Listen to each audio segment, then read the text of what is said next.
Ayun mga kaibay, good morning, good morning. Ito tayo ngayon, magandang panahon.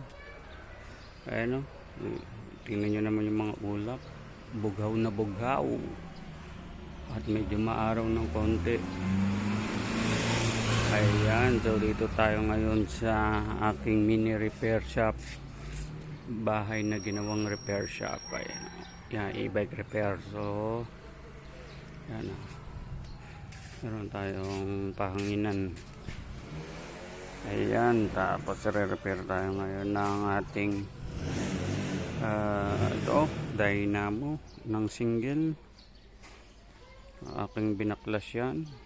Ito nga po pala ay Kenway na single. Ayan, Kenway yan o. So ating gagawin yung tawag dito dynamo kasi medyo garalgal yung takbo na ito. So lilinisan ko muna yan. Tingnan nyo naman, napakakalawang yan. Ayan o, kalawang, tinamaan ng kalawang siguro dahil nalulog na dadaan sa baha. Ayan po o. So ayan, so paano maglinis, gamitan lang po natin yan ng WD-40. Kanina mayroon tayong WD at ito lacquer ngayon, lacquer thinner yan para malinisan natin yan. Inano ko na yan ng liha, niliha na natin yan. Linisan natin ng ano yan, sobrang kalawang na kasi yan. Kinain baka matuluyan, madurog na yung bearing. So ganyan lang po. Ito po ay isang ano lang, suggestion lang para sa akin. Ganito kasi yung ginagawa ko.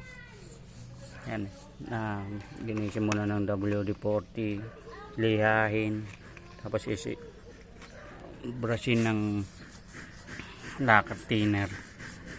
Yan po, para yung mga kalawang niya medyo mabawas-bawasan. Ayan po. So itutuloy ko po yan, mamaya kakabit ko na yan, tapos papalitan na rin natin itong transistor.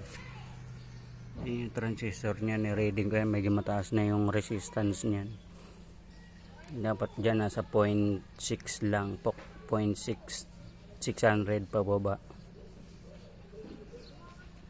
Ngayon na ito tumaas na kasi ito nasa 1,000 na mahigit, 1 point something, basta mataas na masyado. So ito po ang ating ginagamit nga pala, lacquer thinner. Ayan po, lacquer thinner. Ang pangalan ay ano ba to, KO kahit na naman pwede. Tapos yan, binaklas ko yan dyan eh. Yan, mamaya tatransistoran natin yan. Yun, okay.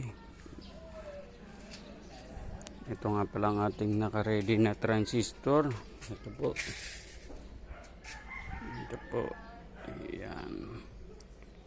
Yan, pang 2 wheels na transistor yan. Pag hindi masyado kurbada, 2 wheels. Yan po ang transistor ng 2 wheels. So kung anong model ng transistor, meron po yan dito, makikita nyo. Hindi ko kasi ma-focus, masyadong maliit, hirap makita. Pero yan nga po, yan, ganyan po yan, pang 2 wheels. So may tatlong wire yan, green, blue, yellow. Tapos yung dalawa supply na yan, yung positive negative, 5 volts lang. Okay, salamat. Gawa muna natin para matapos.